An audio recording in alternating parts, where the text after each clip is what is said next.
Hey guys, tonight we're climbing aboard a Viking longship, a narrow wooden plank floating in freezing water packed with armed men, damp wool, fermented drinks, and absolutely no toilets.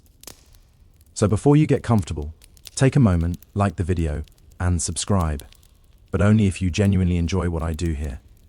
And let me know in the comments where you're tuning in from and what time it is for you.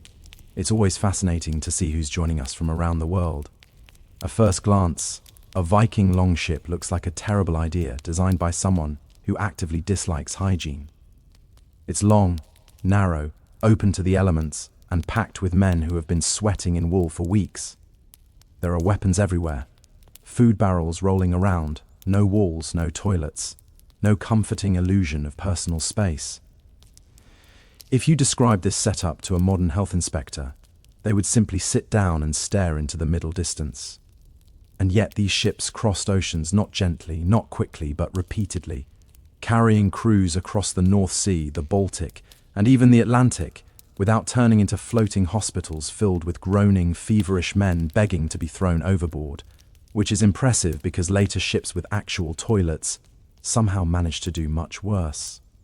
Historically, cramped travel spaces are perfect disease factories. Waste builds up, food spoils, water turns suspicious, skin breaks down, someone gets a cut. That cut gets infected. Suddenly, half the crew is reconsidering their life choices. This happened constantly on medieval and early modern ships, but not on Viking longships, at least not nearly as often as you'd expect. The reason wasn't Viking super immunity or a special diet of raw courage. It was something far less romantic. They refused to let anything sit long enough to become a problem. Vikings didn't design ships for comfort, they designed them for movement, constant movement, relentless movement. Nothing stayed still long enough to rot, including the crew, emotionally. The ship itself worked against disease. The open deck meant wind was always blowing, surfaces dried quickly, smells didn't linger, they fled for their lives. Sunlight hit everything directly, which germs famously hate, even if Vikings didn't know why.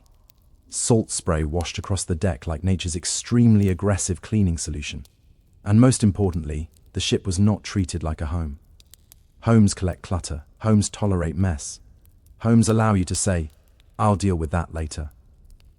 A Viking longship did not. Anything unpleasant was removed immediately, usually by introducing it to the ocean. To Vikings, the ship was a temporary survival device. Not a cozy space, not a living room, not somewhere you emotionally unpack.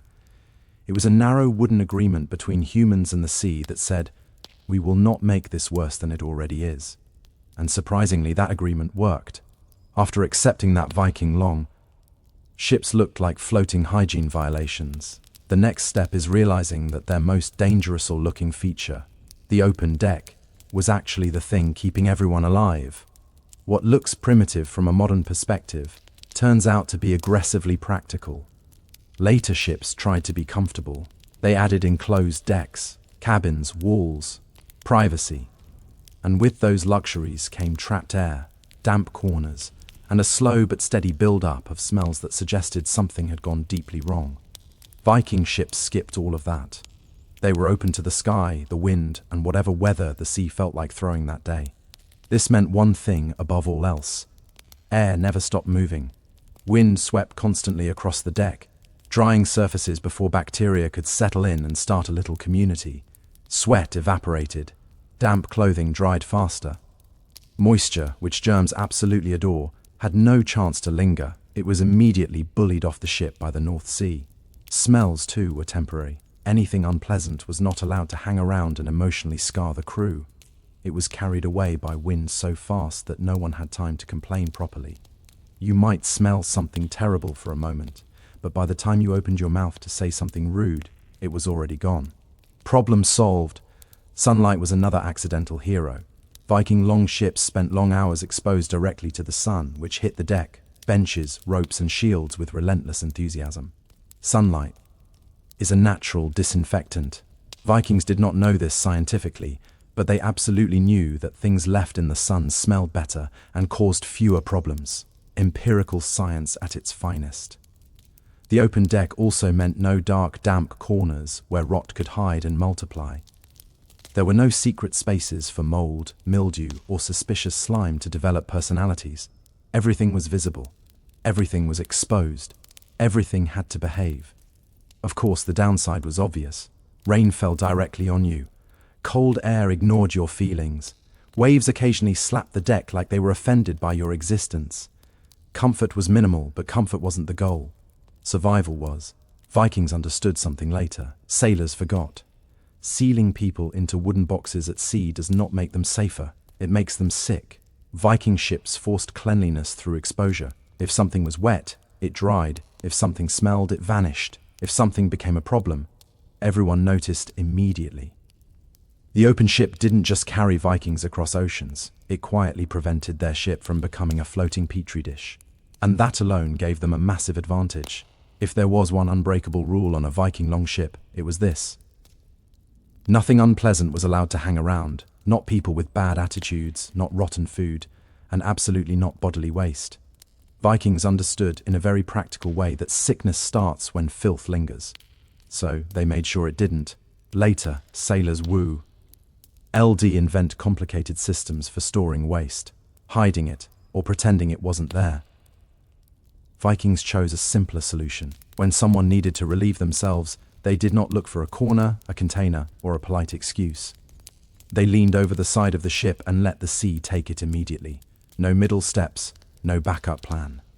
This was not optional. This was routine. The ocean was not scenery, it was infrastructure. Solid waste went straight overboard. Liquid waste followed. Nothing was saved for later. Nothing was managed in the modern sense. Vikings had no interest in inventing a floating problem that could ferment, spread, or come back to haunt them during a rough wave. And yes, this required coordination. You didn't just wander off and hope for the best. Timing mattered, balance mattered. A sudden wave at the wrong moment could turn an ordinary day into a personal saga that followed you for the rest of the voyage. Mistakes were remembered, nicknames were earned, but the system worked because waste never stayed on board long enough to contaminate food, water, or sleeping areas. There were no buckets sloshing around, no hidden corners quietly becoming biological experiments, no accumulation. The moment something became waste, it stopped being the ship's problem. Food scraps followed the same rule. Bones, shells, gristle, spoiled bits, all gone. The ship was not a trash bin. If it wasn't actively useful, it left quickly. This constant removal prevented insects gathering. No flies, no rodents setting up camp. No smell strong enough to sink morale. The ship stayed relatively clean, not because Vikings scrubbed constantly, but because they refused to let dirt exist long enough to organize. It wasn't elegant, it wasn't dignified, but it was effective. Vikings didn't talk about hygiene the way we do. They didn't theorize, they didn't moralize, they observed results. Crews that kept waste moving stayed healthier. Crews that didn't last. So, they built the rule into daily life. Waste leaves the ship immediately, no exceptions. And in a world without medicine, that simple rule probably saved more lives than any charm, prayer, or heroic saga ever did. Once you understand that Vikings refused to store waste on board, the next realization follows naturally. The ocean itself was doing most of the work, not symbolically, not spiritually, very literally. The sea was the bathroom, the sewer, and the cleaning crew, all rolled into one vast, cold, judgmental system. To a Viking, the ocean wasn't just something you sailed on, it was an active participant in daily life. When nature called, you answered it by leaning over the side and trusting the sea to handle the situation with professionalism and zero follow-up questions. There was no porcelain throne, no curtain, no privacy, just wind, waves, and the quiet understanding that balance was important at this exact moment. This system worked because the ocean never stops moving. Waste dropped. Into it didn't sit nearby, plotting revenge. It was immediately diluted, dispersed, and carried far away. No stagnation, no build-up, no chance for bacteria to circle back and contaminate food or hands. The problem simply ceased to exist. It also helped that Viking longships rode low in the water. Anything released over the side was gone instantly, not clinging to the hull or drifting lazily alongside like it might reconsider its options. The sea took it and moved on the way it always does. Food waste followed the same path. Bones from dried fish, shells, scraps of meat that had gone questionable. All of it went overboard quickly. The ship was not a landfill. It was a narrow platform where everything had to justify its presence. If it couldn't be eaten, used, or repaired, it was politely introduced to the North Sea. This constant clearing had a powerful side effect. Pests never had time to arrive. Rats, flies, and insects thrive on leftovers and waste. Viking ships offered them nothing. There was no trash pile to attract them, no lingering smell to signal opportunity. Even if something did fall on deck, it didn't stay long enough to become interesting. Of course, this system required discipline. You didn't delay, you didn't get lazy, you didn't decide, I'll deal with that later. Later was how people got sick. Later was not welcome on a longship. Was it dignified? No. Was it comfortable? Also no. Was it effective? Extremely. The Vikings didn't need plumbing, chemicals, or written sanitation laws. They had something better. A moving ship, a moving sea, and a strict rule that said nothing unpleasant was allowed to linger. And as long as the ocean kept moving, so did their chances of staying healthy. On a Viking longship, food was precious. Food scraps were not. The moment something stopped being edible, it became a threat. Vikings did not romanticize leftovers. They did not believe in saving questionable bits just in case. If something smelled wrong, looked wrong, or felt like it might start a rebellion in your stomach, it was gone immediately. This wasn't wastefulness. This was survival logic. Rotting food is an invitation not just to illness, but to insects, mold, and a slow descent into misery. Vikings had learned, probably the hard way, that scraps hanging around long enough would turn a healthy ship into a floating apology letter to the gods. So, they ran a tight operation after meals, bones, shells, cartilage, and anything too tough or suspicious to eat were tossed overboard. Fish guts gone. Moldy bread gone. That one piece of dried meat that tasted like regret, definitely gone. The ship was not a pantry. It was a transit space, and nothing stayed unless it earned its place. This constant clearing kept smells from building up. Smell matters more than people think. Smell is the first warning sign that bacteria are having a very good time. Vikings didn't need microscopes to know this. They followed their noses. If the ship started to smell off, something was already wrong. It also prevented pests from moving in. Rats, flies, and other opportunistic creatures rely on consistent food sources. Viking ships offered none. A rat might swim over once. It would find nothing to eat and immediately reconsider its life choices. Insects had no reason to gather. There was simply nothing for them. Food storage itself was designed to avoid spoilage, dried fish, smoked meat, hard bread. Everything was preserved to last, not to impress. Fresh food was eaten quickly. Anything that couldn't survive a long voyage was consumed early or left behind. And here's the quiet genius. The open deck helped again. Airflow dried food faster. Sunlight slowed spoilage. Moisture, the true enemy, had nowhere to hide. This approach required discipline. You didn't get sentimental about scraps. You didn't hoard. You didn't experiment. You ate what was safe and removed what wasn't. Vikings understood something deeply practical. You don't get sick from hunger nearly as fast as you get sick from rot. So, scraps were treated like enemies. They were identified quickly, and they were removed without hesitation. And that ruthless efficiency kept the ship healthy, one meal at a time. At this point, you might be wondering how Vikings handled drinking water, because surely that is where everything falls apart. Weeks at sea, wooden barrels, no refrigeration, no purification tablets. This should have been a disaster, and it would have been if Vikings had relied on plain water. They didn't. Vikings understood something instinctively that later sailors would repeatedly forget. Stored water goes bad. It grows things with opinions, things that make you regret every choice you've ever made. Instead of trusting water alone, Vikings leaned heavily on fermented drinks. Ale, beer, and other lightly fermented beverages were standard on long ships. Not because Vikings were constantly partying, although morale certainly benefited, but because fermentation made these drinks safer to consume than stagnant water. The process killed harmful bacteria and created an environment that discouraged new ones from moving in and starting families. The result was a crew that was mildly buzzed, reasonably hydrated, and significantly less likely to die from waterborne illness. A strong strategic trade. These drinks were low in alcohol by modern standards. Think more liquid bread than blackout, enough to preserve the drink and keep it safe, but not enough to make steering a longship feel like a personal challenge issued by the gods. Water was still carried, of course, but it was rationed carefully and consumed early in the voyage. Everyone knew it wouldn't last.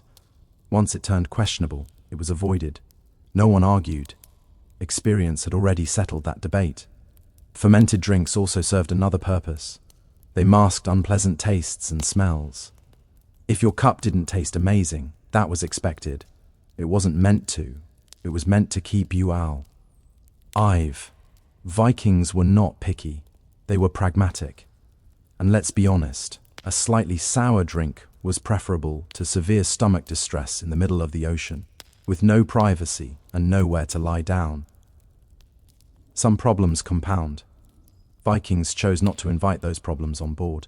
This system required planning. Barrels had to be sealed properly, drinks had to be prepared in advance, supplies had to be calculated carefully. It wasn't improvisation, it was logistics. Once again, Viking survival came down to understanding one simple rule. If something can spoil, it will. If something has already been stabilized, it's your friend. So, while later sailors suffered horribly from contaminated water, Vikings quietly sipped their fermented safety net and continued rowing. Not glamorous, not refined, extremely effective. And in the brutal math of survival at sea, that was more than enough. If fermented drinks were the Vikings' insurance policy against bad water, then salt was their quiet, unsung miracle substance. Salt wasn't seasoning. Salt wasn't luxury. Salt was a survival technology, and Vikings used it everywhere, whether they realized the science behind it or not. Nearly all food on a longship was aggressively salted.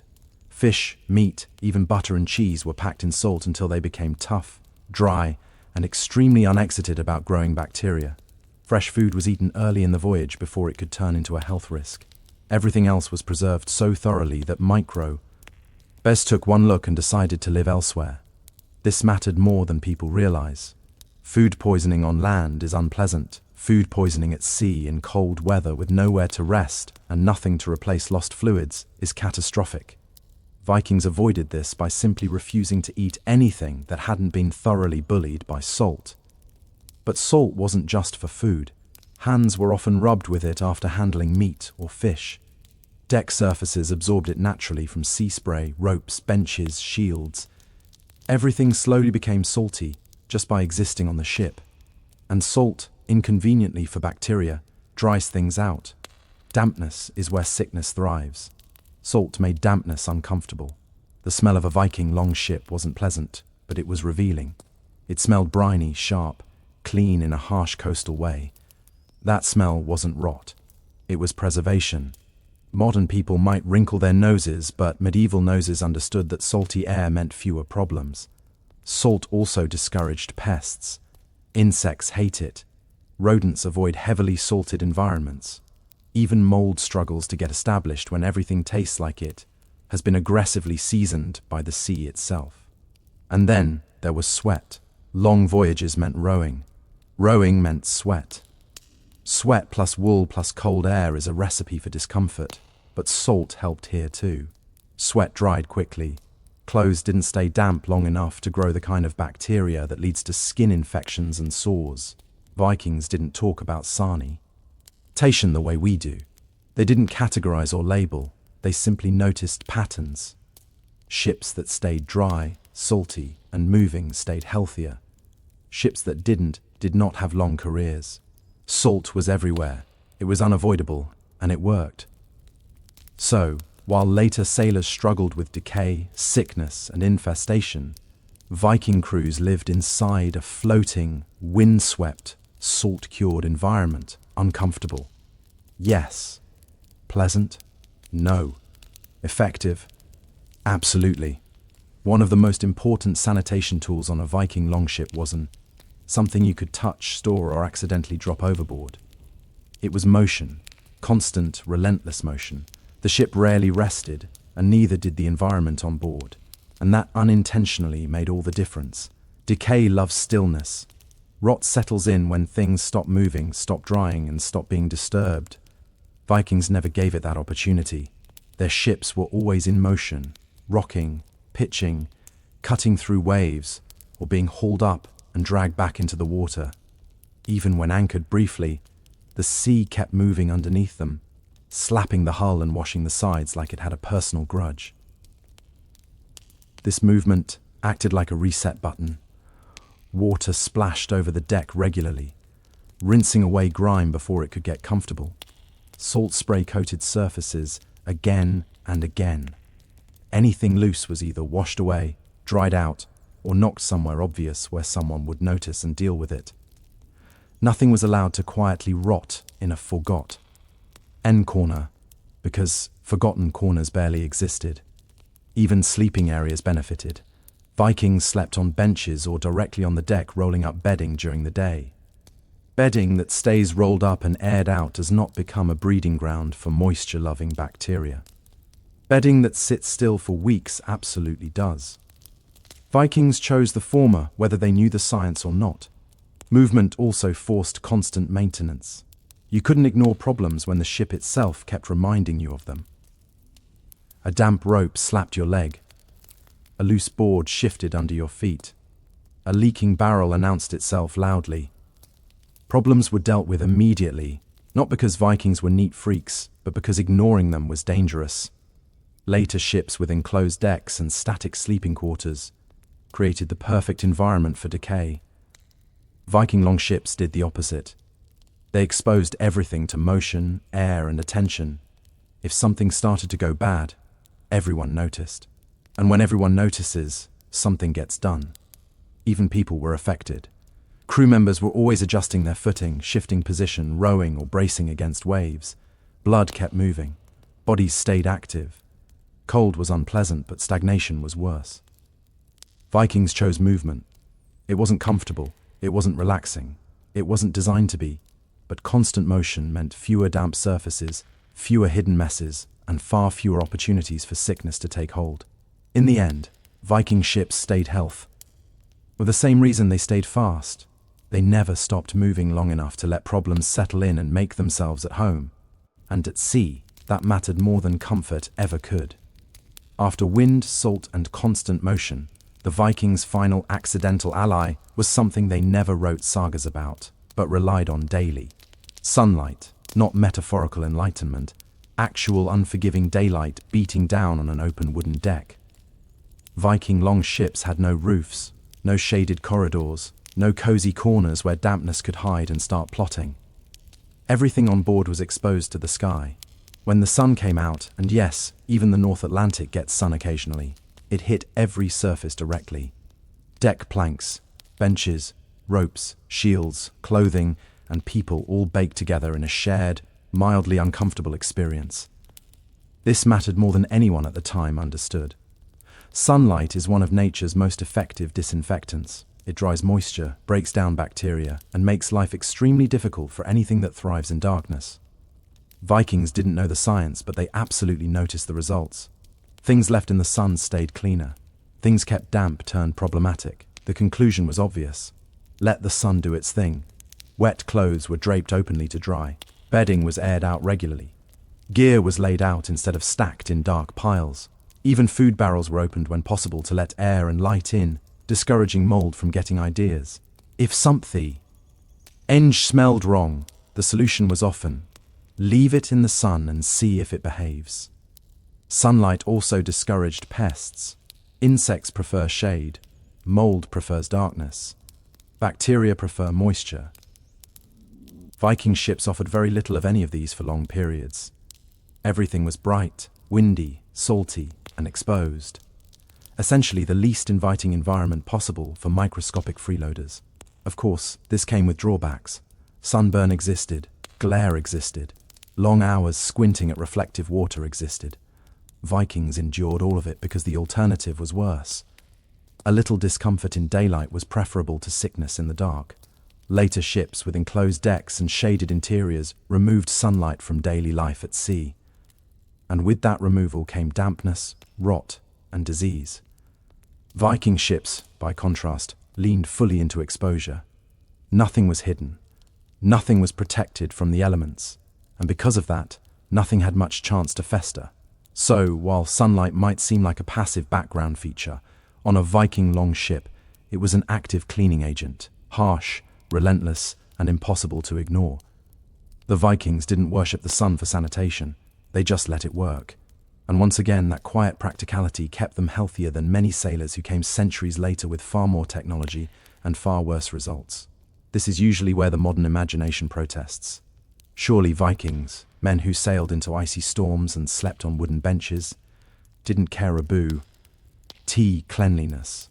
Surely grooming was optional. Surely everyone just accepted constant filth as part of the aesthetic. No, absolutely not. Vikings groomed themselves, and they did it regularly. Not out of vanity, although that certainly didn't hurt, but because experience had taught them something simple. Neglect your body, and it will betray you at the worst possible time. Archaeology makes this painfully clear. Viking sites are filled with combs, tweezers, ear spoons, and grooming tools. These weren't rare luxury items. They were everyday objects carried, used, and lost often enough to show up all over the archaeological record. You don't carry a comb on a long ship because you enjoy looking fabulous in a storm. You carry it because lice, skin infections, and sores are morale killers, and morale matters when everyone is rowing in the cold. Hair was kept clean and managed. Beards were trimmed, clothing was shaken out, aired and dried whenever possible. Dirt that stays wet turns into infection. Dirt that dries and flakes off becomes much less interesting. Vikings understood this without ever needing to name a bacterium. They also understood wounds. Cuts were inevitable. Rope burns, splinters, blisters, nicks from tools and weapons. An untreated wound at sea could become infected quickly. So wounds were cleaned, dried, and bound. Not gently, not delicately, but thoroughly enough to keep them from becoming a problem that spread. There was also social pressure. A longship was a shah. Red space, if someone smelled especially bad, was visibly filthy, or allowed parasites to spread, everyone suffered. Viking crews were tight-knit and blunt. You were corrected quickly, usually with words, sometimes with looks that said, "Fix this, or become the problem." And here's the quiet irony. Viking grooming routines were often more consistent than those of later sailors on enclosed ships. Those sailors lived below deck, rarely dried their clothes properly, and let moisture sit against skin for weeks. Vikings, exposed to air and sun, dried everything constantly. So, no, Vikings were not pristine. They were not clean by modern standards. But they were managed. They kept themselves just clean enough to function, just clean enough to avoid sickness, just clean enough to keep the ship from turning into a medical crisis. And on a long voyage, that was more than enough. For all their toughness and bravado, Vikings were not romantic about illness. They didn't believe sickness made you noble, heroic, or spiritually interesting. Sickness was a liability, and on a long ship, liabilities were dealt with quickly, quietly, and without sentimentality. If someone fell ill, it was not brushed off as he'll walk it off. Viking crews had learned through experience that one sick person could become many sick people if nothing was done. So, illness was treated as a logistical problem, not a personal failing. The open design of the longship helped immediately. There were no enclosed rooms to wrapping breath and moisture. Sick crew members could be positioned downwind away from food and shared gear. Airflow reduced the spread of whatever was causing the problem, even if no one could explain why it helped. It just did. Distance mattered. If someone was vomiting, feverish, or clearly unwell, they were kept apart as much as the ship allowed. This wasn't cruelty, it was prevention. Viking crews understood that close contact turned problems into disasters. Isolation was survival, not punishment. And here's where the brutality comes in. Because Vikings were not gentle about this part. If someone became seriously ill and could not function, they were dead weight. That sounds harsh, but on a long voyage it was reality. A crewman who could not row, steer, or fight endangered everyone. The ship did not slow down because one person was having a bad week. This doesn't mean sick people were immediately thrown overboard, but it does mean there was very little tolerance for ignoring symptoms or pretending everything was fine. Problems were confronted early because late intervention was worse. Minor illnesses were managed with rest when possible, warmth, and whatever remedies were known, but prevention always came first. Clean surroundings, fresh air, no waste build-up, no rotting food, no damp bedding. These measures mattered far more than any treatment once sickness took hold. Later sailors often failed here. They hid illness. They kept sick men below deck. They let disease spread quietly until it exploded. Viking ships, exposed and communal, made hiding sickness almost impossible. Everyone saw everything, and because everyone saw it, everyone acted. The Vikings didn't need medical theory to understand one core rule. If you ignore sickness, it spreads. If you confront it early, it often doesn't. So illness was not ignored. It was managed, contained, and respected as a real threat. And that realism saved lives. If there is one thing worse than dozens of men sharing a narrow wooden ship, it is dozens of men sharing a narrow wooden ship with animals. Vikings understood this very clearly. Animals produce waste constantly, enthusiastically, and unlike humans, they do not lean politely over the side when nature calls. So while animals absolutely existed in Viking life, they were carefully limited on long voyages. Short trips, coastal travel, or river journeys might include livestock. Long ocean crossings, not a chance. Bringing animals aboard for weeks at sea was an excellent way to turn a functional ship into a floating catastrophe. Waste was the primary concern. An animal produces far more waste than a human, and it does so without any regard for timing, balance, or personal space. There is no convenient moment to clean up after a goat in rough seas. There is only regret. Animals also required water and food, both of which were already limited. Every barrel given to a sheep was a barrel not given to the crew. Vikings were practical enough to understand that if survival came down to a choice between people and livestock, the livestock lost every time. Then there was disease. Animals carry parasites, fleas, ticks, lice, all eager to explore new hosts. On land, this is manageable. On a long ship, it is a nightmare. One infested animal could spread pests to the entire crew within days. Vikings didn't need scientific explanations to understand this. They only needed one bad experience. Archaeological evidence supports this caution. Long ships were designed for speed, cargo, and people, not stalls. There are no built-in systems for managing animal waste at sea because Vikings intentionally avoided creating that problem in the first place. When animals were present, they were kept briefly and managed tightly. Chickens might appear for short coastal journeys. Livestock might be transported across rivers.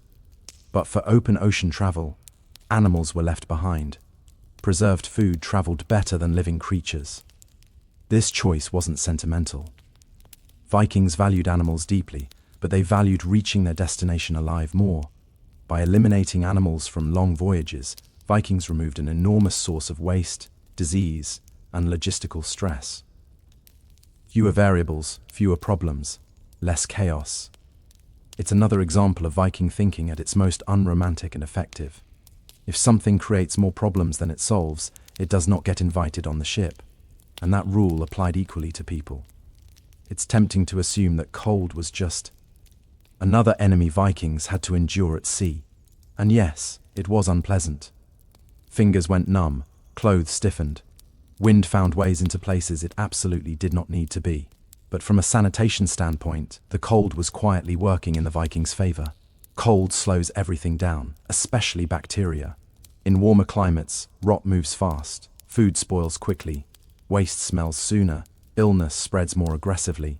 Viking voyages, however, often took place in cold northern waters, where temperatures stayed low enough to keep bacterial growth sluggish. This meant food lasted longer, smells developed more slowly, and minor messes didn't immediately turn into full-blown health crises.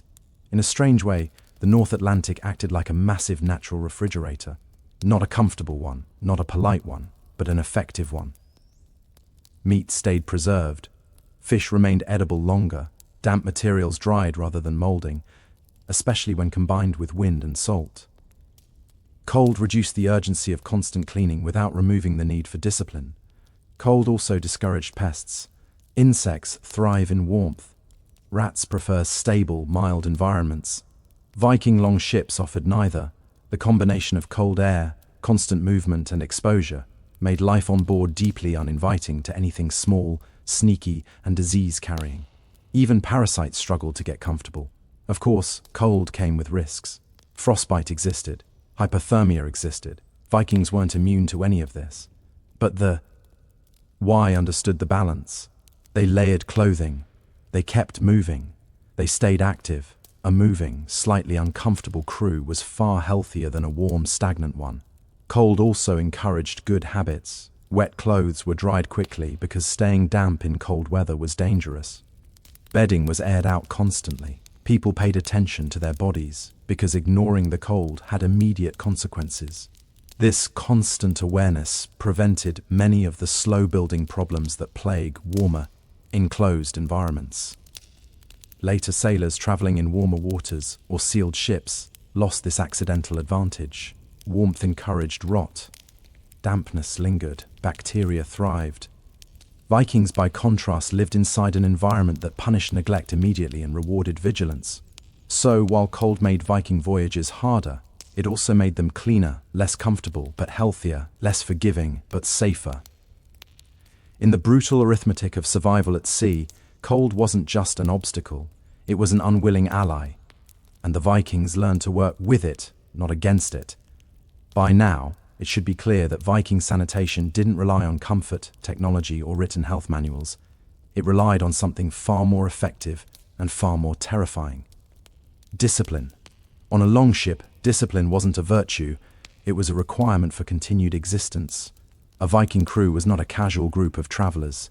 It was a tightly bound unit where every individual's behavior affected everyone else. There was no row for freeloaders, corner cutters, or people who thought rules were more like suggestions. If you caused problems on board, those problems became communal very quickly, and communal problems were handled communally. Hygiene rules weren't debated. Waste went overboard immediately. Food scraps disappeared as soon as meals ended. Wet clothing was dried. Bedding was aired. Gear was kept in order. Not because someone enjoyed it, but because failing to do so made life harder for everyone. And Vikings had very little patience for people who made life harder. Social pressure did most of the enforcement. On a long ship, there was nowhere to hide. If someone ignored basic discipline, everyone noticed. The crew didn't need formal punishment systems. Disapproval was loud, direct, and effective. If that failed, consequences escalated quickly. Viking culture was not known for gentle reminders. Discipline also extended to routine. Tasks were assigned. Responsibilities rotated. Cleaning wasn't a separate activity. It was woven into daily life. You didn't clean the ship. You lived in a way that prevented filth from existing in the first place. This discipline created predictability. Everyone knew what was expected. Everyone knew the cost of failure. And everyone understood that discipline wasn't about authority. It was about survival. A disciplined crew stayed healthy. An undisciplined crew became a liability. Later ships often failed here. Larger crews, less cohesion, less accountability. Opal could hide their mistakes below deck until sickness spread too far to control. Viking longships offered no such luxury. Everything was visible, everything was shared. And because everything was shared, responsibility was too. Discipline kept waste moving. Discipline kept food safe. Discipline kept sickness from spreading. It wasn't pretty, it wasn't kind, but it worked. And on the open sea, working was the only thing that mattered. When you step back and look at the whole picture, the real surprise isn't that Vikings managed waste on long ships. It's that they managed it so well without ever calling it sanitation. No theories, no diagrams, no experts arguing in a longhouse about best practices. Just observation, experience, and a ruthless willingness to remove anything that caused problems. Vikings didn't survive at sea because they were fearless or immune to disease. They survived because they refused to let small problems become large ones. Waste never stayed long enough to ferment. Food never lingered long enough to rot. Water wasn't trusted once it turned suspicious. Sick people weren't ignored. Dampness wasn't tolerated. Nothing was allowed to settle into a comfortable, dangerous routine. Every part of life on a longship worked against disease. The ship itself was open, windy, and exposed to sun and salt. Waste went straight into the sea. Motion kept surfaces dry. Cold slowed bacterial growth. Salt preserved food and discouraged decay. Fermentation made drink safe, earth and water. Grooming reduced parasites. Discipline enforced all of it without debate. None of this was gentle. None of it was pleasant. But it was consistent. And consistency is what matters. Later sailors with better ships and worse habits often failed here. They trusted in closed spaces. They stored waste. They ignored dampness. They hid illness. They assumed comfort meant safety.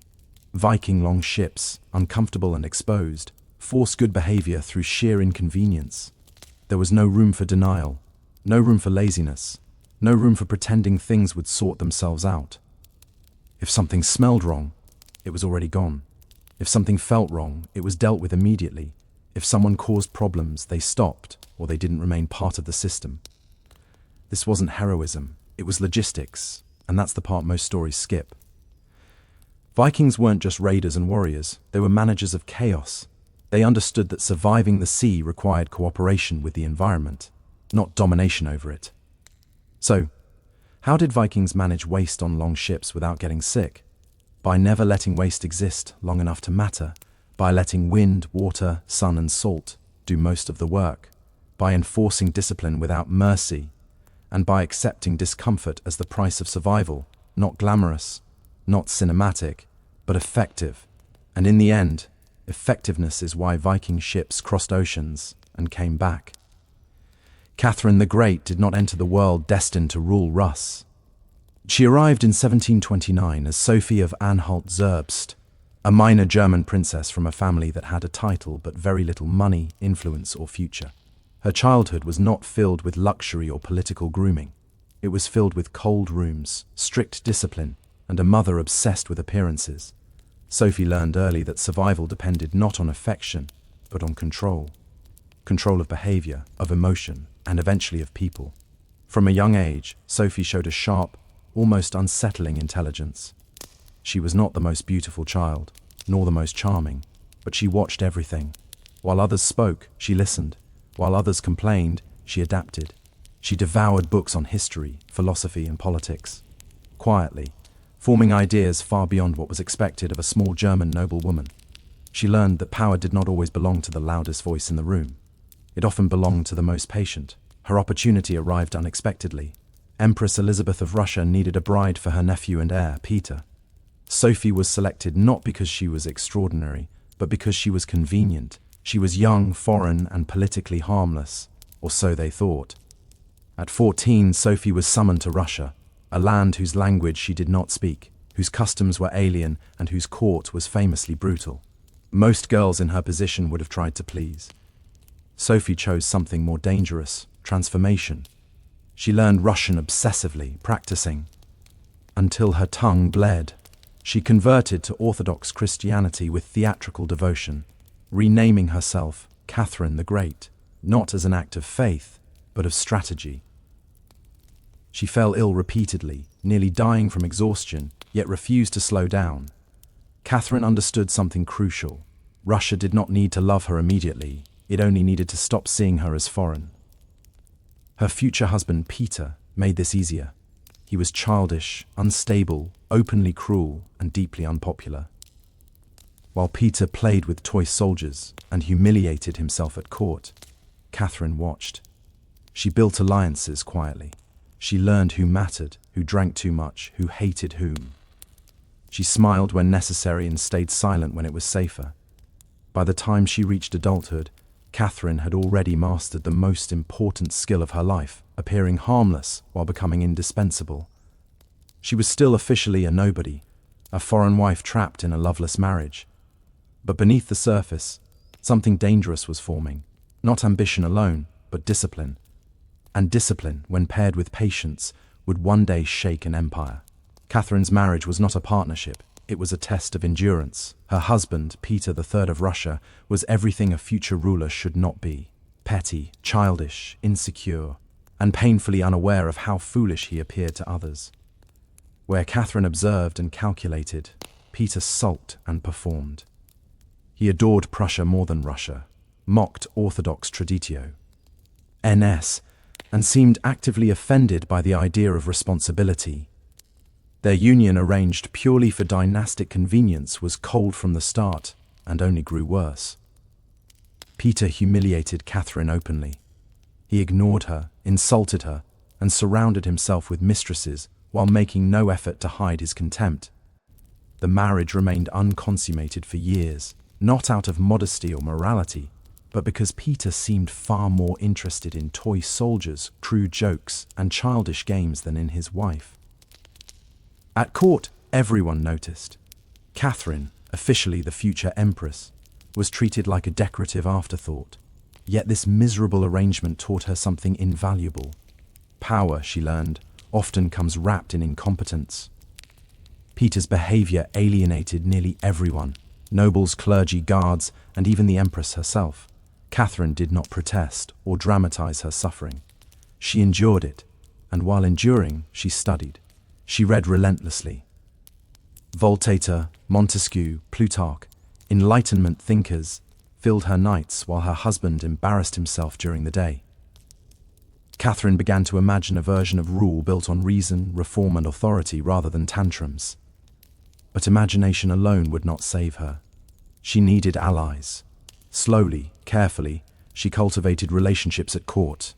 She listened more than she spoke. She remembered favors. She showed interest in people Peter ignored or insulted. Guards found her polite and attentive. Courtiers found her intelligent and composed. Clergy found her respectful. Catherine was building something invisible, but powerful: goodwill.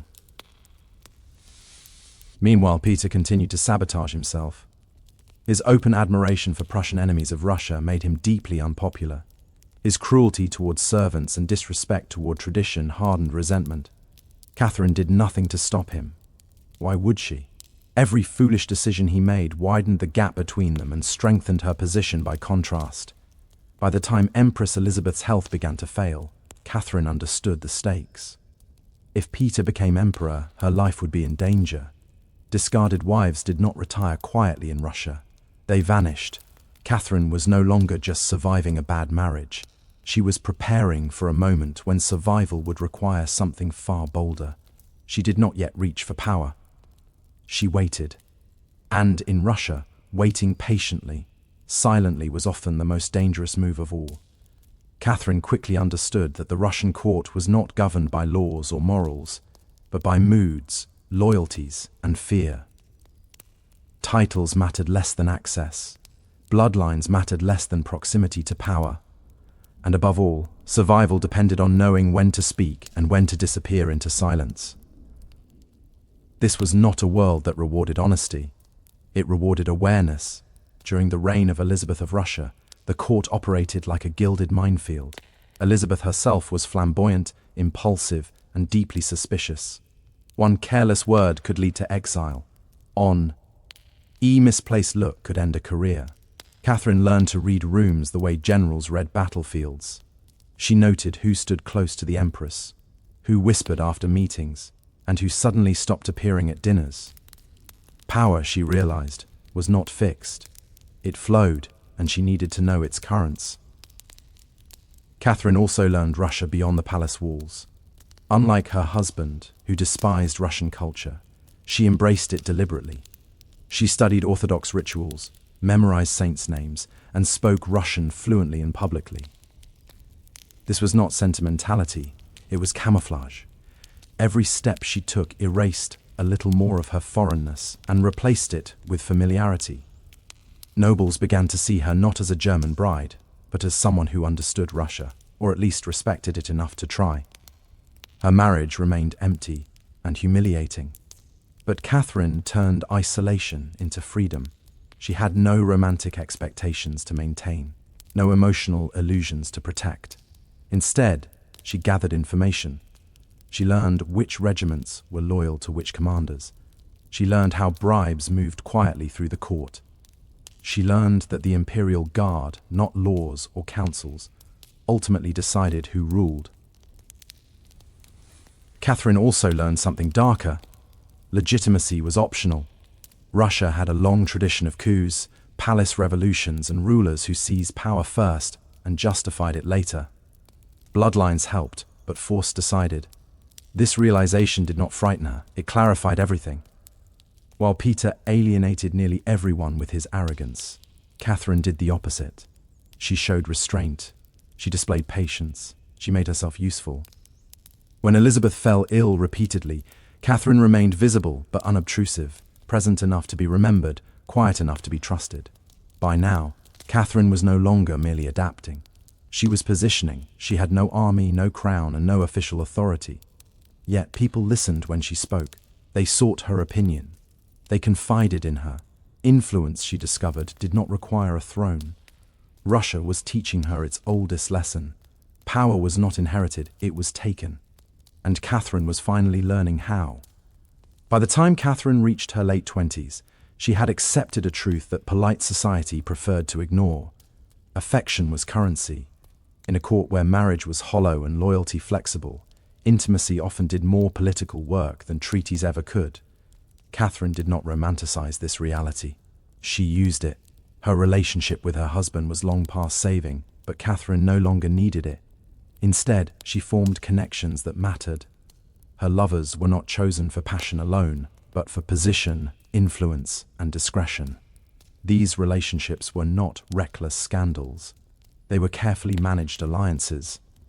Each one brought her information, protection, or support within powerful circles that Peter had already alienated. Most important among them was Grigory Olaf, a charismatic officer in the Imperial Guard. Olaf was bold, popular, and well-connected among the soldiers who truly controlled Russia's future. Through him, Catherine gained access to the one institution that mattered more than noble titles or royal blood: armed men willing to act. This was not love in the fairy tale sense, it was mutual ambition. Olaf believed Catherine would make a better ruler than Peter. Catherine understood that Olaf and his brothers could provide something she lacked: force around them. A quiet network began to form. Officers, guards, and courtiers, dissatisfied with Peter's behavior, found one another through whispered conversations and late-night meetings. Catherine did not lead these discussions loudly. She allowed others to speak first. She listened. She let consensus build naturally. Meanwhile, Peter continued to destroy himself. He insulted Russian officers, threatened reforms that would strip the nobility of privileges, and openly planned to sideline Catherine once he became emperor. Rumors spread that he intended to divorce her or confine her to a convent, a polite way of erasing her existence. Catherine understood the danger clearly. She was running out of time. Once Peter took the throne, her carefully constructed position could collapse overnight, yet she still refused to rush. A failed coup meant death. Hesitation meant survival, until the moment it didn't. Behind closed doors, Catherine rehearsed a future that had once seemed impossible. She studied previous palace company. A piece. She memorized mistakes. She learned that speed mattered more than legality, and confidence mattered more than permission. By now, Catherine was no longer simply enduring history. She was shaping it in secret. The conspiracies forming around her were not loud rebellions. They were quiet agreements built on a shared conclusion. Russia deserved better, and Catherine was ready to make herself the answer. The moment Catherine had been preparing for arrived in 1762, and it came faster than expected. Empress Elizabeth was dead. Her nephew ascended the throne as Peter III of Russia, and almost immediately began confirming everyone's worst fears. In just months, Peter managed to offend the army, the clergy, the nobility, and the public. An impressive achievement, even by Russian standards. He withdrew Russia from a hard-fought war against Prussia, abandoning allies and humiliating officers who had sacrificed everything. He threatened church lands, mocked Orthodox rituals, and surrounded himself with foreign advisors. Worse still, he spoke openly of removing Catherine from power, and possibly from life itself. The danger was no longer theoretical, it was immediate. The conspirators moved quickly. Gregory Olaf and his brothers activated loyal regiments of the Imperial Guard. Catherine was awakened early one morning with a single message. It was now or never. There would be no second chance. She dressed not as a queen, but as a soldier. Catherine rode to the barracks and stood before the guards, calm, composed, and unflinching. She did not beg, she did not plead her case. She spoke as if authority already belonged to her. And remarkably, the guards swore allegiance on the spot. Momentum once started became unstoppable. Within hours, Catherine was proclaimed empress. Church leaders blessed her rule. Nobles pledged loyalty. The city accepted the change with minimal resistance. Peter, stunned and isolated, was arrested without a fight. The empire changed rulers in a single day, not through chaos but through precision. Peter was forced to abdicate. Days later, he died under mysterious circumstances while in custody. Officially, it was an accident. Unofficially, everyone understood the reality. Catherine never ordered his death, at least not on paper. She did not need to. Russia rarely required signatures for bloodshed. Catherine's seizure of power was illegal by every formal standard. She was not the rightful heir.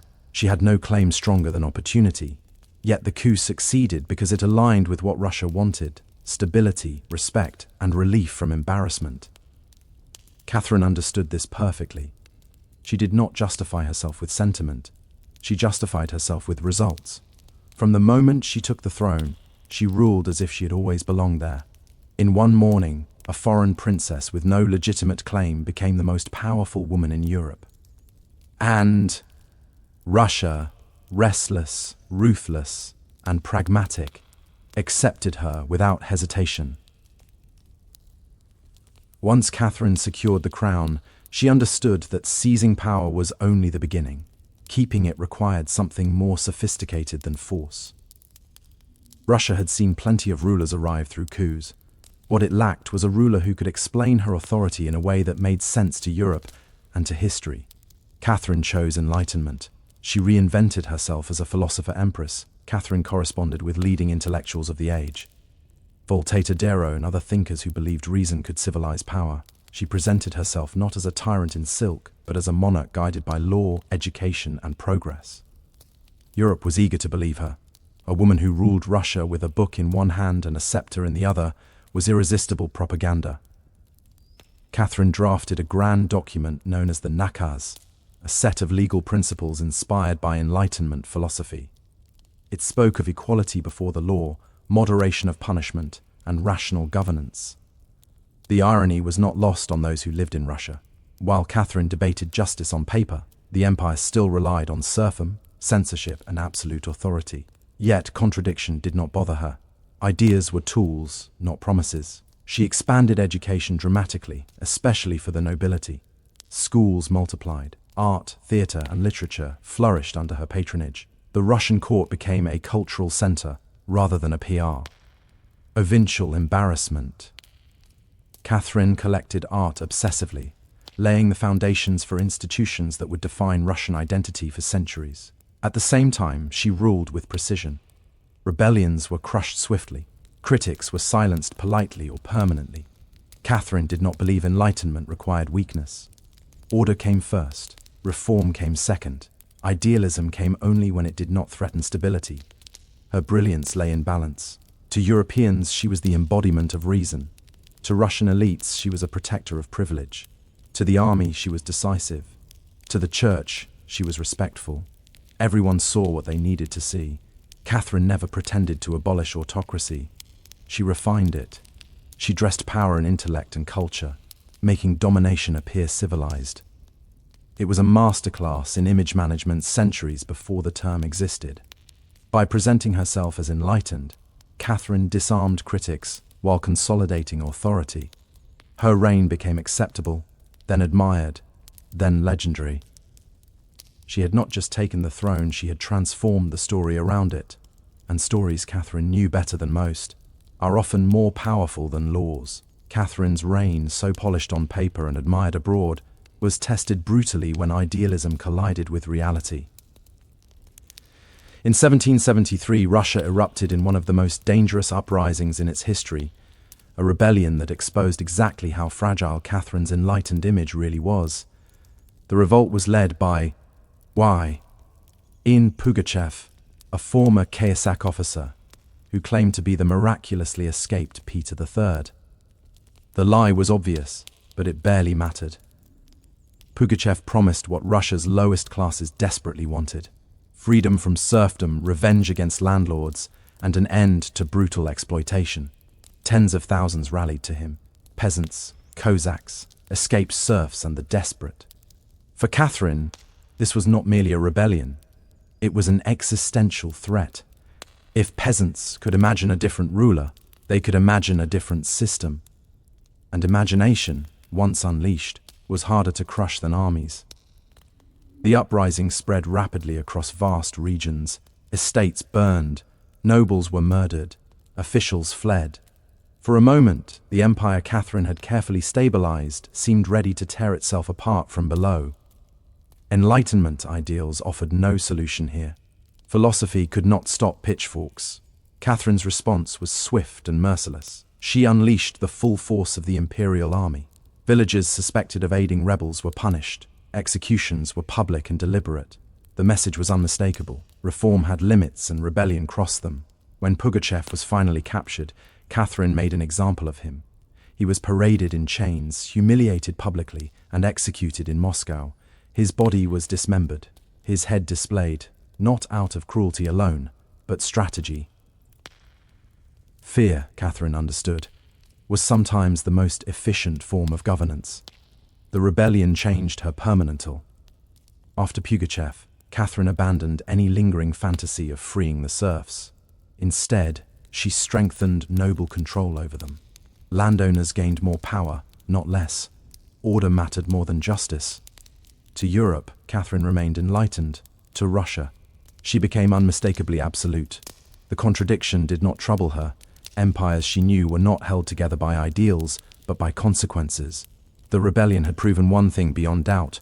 Catherine ruled not because she was kind, progressive, or beloved, but because she was willing to be feared when necessary.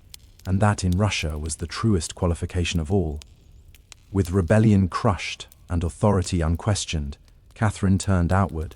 If internal order required fear, international greatness required expansion. She believed Russia's destiny was not merely to survive, but to dominate, to be feared abroad and respected at home. And she pursued that vision with relentless efficiency. Catherine expanded Russia's borders more than almost any ruler before her. Through wars against the Ottoman Empire, she secured warm water ports on the Black Sea, a strategic obsession of Russian rulers for generations. New cities rose from conquered territory. Crimea was absorbed. Trade routes opened. Russia was no longer a landlocked giant stumbling in the cold. It was a maritime power with ambitions stretching far beyond its borders. But Catherine's most controversial achievement came through diplomacy rather than war. The party, Xions of Poland. Alongside Prussia and Austria, she helped dismantle an entire kingdom piece by piece. There were treaties, justifications, and polite explanations. But the reality was simple. A weaker neighbor was erased because stronger empires found it convenient. Catherine justified this as stability. Poland, she argued, was chaotic and ungovernable. Russia was merely restoring order. In truth, she was extending influence while avoiding the costs of full-scale war. It was imperialism with paperwork. Under her rule, Russia's population grew, its territory expanded, and its prestige soared. European courts that once dismissed her as a usurper now treated her as a peer. Kings sought her approval. Philosophers praised her intellect. Diplomats feared her resolve. Yet expansion came at a price. Conquered peoples were absorbed without consent. Cultures were suppressed quietly. Resistance was managed, not solved. Catherine did not pretend empire was benevolent. She believed it was necessary. What made her dangerous was not cruelty, but clarity. She did not conquer out of vanity. She conquered because power demanded it. Every new border strengthened her legitimacy. Every victory rewrote her origin story from foreign interloper to indispensable ruler. By the end of her reign, Russia was unrecognizable from the state she inherited. Larger, stronger, more feared. Catherine had delivered what few rulers ever manage: results. And in the language of empire, results silence almost every question. By the time Catherine reached old age, she no longer needed to prove anything. She had ruled Russia for more than 3 decades, longer than most men, let alone women who seized power through a coup. The nervous foreign girl who once studied the court in silence was gone. In her place stood an empress who had reshaped an empire and bent Europe's opinion to her will. Catherine worked until the end. Even in her 60 seconds, she maintained an exhausting schedule of correspondence, administration, and cultural patronage. She never stopped reading, writing, or governing. Power for her was not a phase of life. It was the structure of it. When she died suddenly in 1796, Russia did not collapse. That alone was proof of her success. Her son Paul inherited the throne and immediately set about undoing many of her policies driven by resentment and insecurity. Yet even his efforts could not erase her legacy. Catherine's reign had altered Russia too deeply. The empire she left behind was larger, stronger, and more self-confident than the one she had taken. History, however, has never known quite what to do with her. Catherine was brilliant, ruthless, enlightened, and brutal, sometimes all at once. She expanded education while deepening serfdom. She spoke of liberty while ruling absolutely. She championed philosophy while crushing rebellion without mercy. These contradictions were not accidents. They were choices. Her personal life became the subject of endless scandal, exaggeration, and rumor, often more graphic than accurate. Male rulers with dozens of mistresses were forgiven or admired. Catherine was caricatured. Her intellect was reduced to gossip. Her achievements were filtered through discomfort with female authority. Yet strip away the myths and one truth remains. Catherine did what few rulers ever manage. She seized power illegally, justified it successfully, and governed so effectively that her origin story became irrelevant. Results erased legitimacy debates. Strength rewrote memory. She did not rule by pretending to be gentle. She ruled by understanding the world as it was, harsh, unequal, and unforgiving, and mastering it on her own terms. Catherine did not merely sit on the throne of Russia. She redesigned what it meant for a woman to wield absolute power and survive it. In the end, her greatest achievement was not conquest or reform, it was permanence. History did not remove her, it kept her. And that for an empress who was never supposed to exist is the ultimate victory.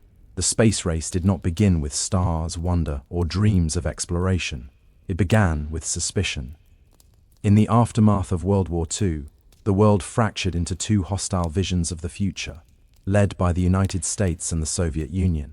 Each believed the other was not just a rival, but an existential threat. Trust evaporated, ideology hardened, and technology became the ultimate weapon. Both superpowers understood something crucial. Whoever mastered advanced science would control the future. Missiles, radar, nuclear physics, all were already reshaping warfare. Space was simply the next extension of that logic. A rocket powerful enough to reach orbit was also powerful enough to deliver a nuclear warhead anywhere on Earth. Space exploration and military dominance were inseparable from the very beginning, no matter how poetic the speeches sounded later. Publicly, both nations spoke of progress and peace. Privately, they watched each other obsessively. Every test launch, every scientific breakthrough, every failure mattered. Falling behind was not embarrassing. It was dangerous. If one side gained technological superiority, the balance of power could collapse overnight. Space became a scoreboard for global dominance. The Cold War was not fought with armies clashing directly. It was fought through symbols, proxies, and demonstrations of capability. Space offered the perfect stage. It was visible, dramatic, and impossible to ignore. A satellite in orbit could be tracked by anyone with a radio. A successful launch could be broadcast around the world. Victory in space translated instantly into prestige on Earth. There was also fear beneath the ambition. Leaders on both sides worried constantly about surprise attacks, technological gaps, and worst-case scenarios. Intelligence agencies warned of catastrophic consequences if the enemy achieved rocket superiority. Scientists were pressured to move faster. Engineers were pushed beyond safe limits. Politics seeped into laboratories. Ordinary citizens felt it too, even if they did not fully understand the T. Technology. Civil defense drills, fallout shelters, and ominous news reports created a background hum of anxiety. Space was no longer distant and abstract. It was directly connected to survival. By the late 1940s and early 1950s, the path was set. Rockets would rise not because humanity was ready to explore the cosmos, but because two superpowers were terrified of standing still. Space would become the ultimate arena where ambition, fear, pride, and ideology collided. Far above the planet, but deeply rooted in its conflicts, the space race was never just about leaving Earth. It was about proving who deserved to shape it. On an October night in 1957, the world tilted slightly off its axis. The Soviet Union launched a polished metal sphere, no larger than a beach ball, into orbit. It had no cameras, no scientific instruments of real complexity, and no crew. All it did was beep. Yet that simple sound, echoing through radio receivers across the globe, triggered one of the greatest psychological shocks of the 20th century. The satellite was Sputnik 1, and it changed everything. For the first time, humanity had placed an object into orbit around Earth. More importantly, the Soviets had done it first. In the United States, the reaction was immediate and visceral. Newspapers spoke of humiliation. Politicians demanded answers. Ordinary citizens stared at the sky, knowing that something Soviet was passing overhead every 96 minutes. The fear was not about science, it was about missiles. If Moscow could launch a satellite into orbit, then it could launch nuclear weapons across continents. The technological gap Americans had assumed did not exist suddenly felt enormous. Confidence collapsed overnight. Schools began emphasizing science and mathematics. Defense budgets ballooned. The term missile gap entered public consciousness, whether it was real or not. For the Soviet leadership, Sputnik was pure propaganda gold. It proved that socialism could out-engineer capitalism. It embarrassed the West on a global stage and energized allies around the world. The beeping satellite became a symbol of modernity, discipline, and scientific prowess. Nikita Khrushchev understood this immediately. He demanded bigger, bolder demonstrations. Within weeks, the Soviets followed with Sputnik 2, carrying a dog named Laika.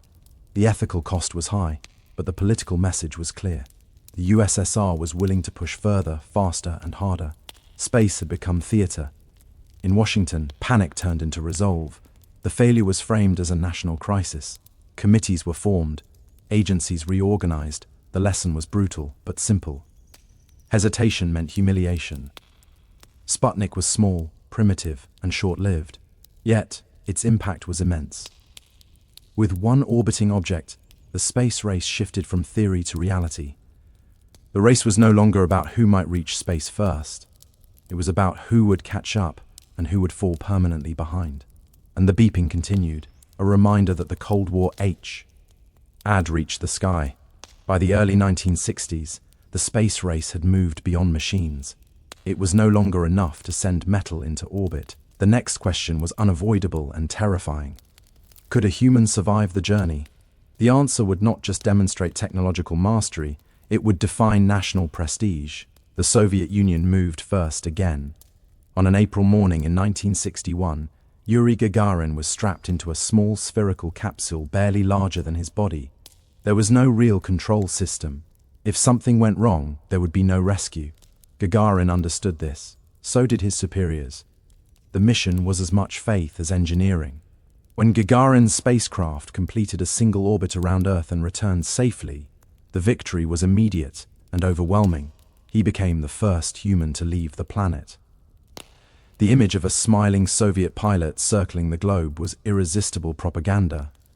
He was young, calm, and heroic, the perfect symbol of socialist success.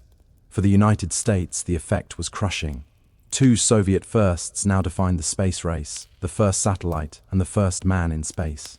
American leaders feared that global opinion was slipping away. If the USSR could dominate space, what else could it dominate? Military power, influence in newly independent nations.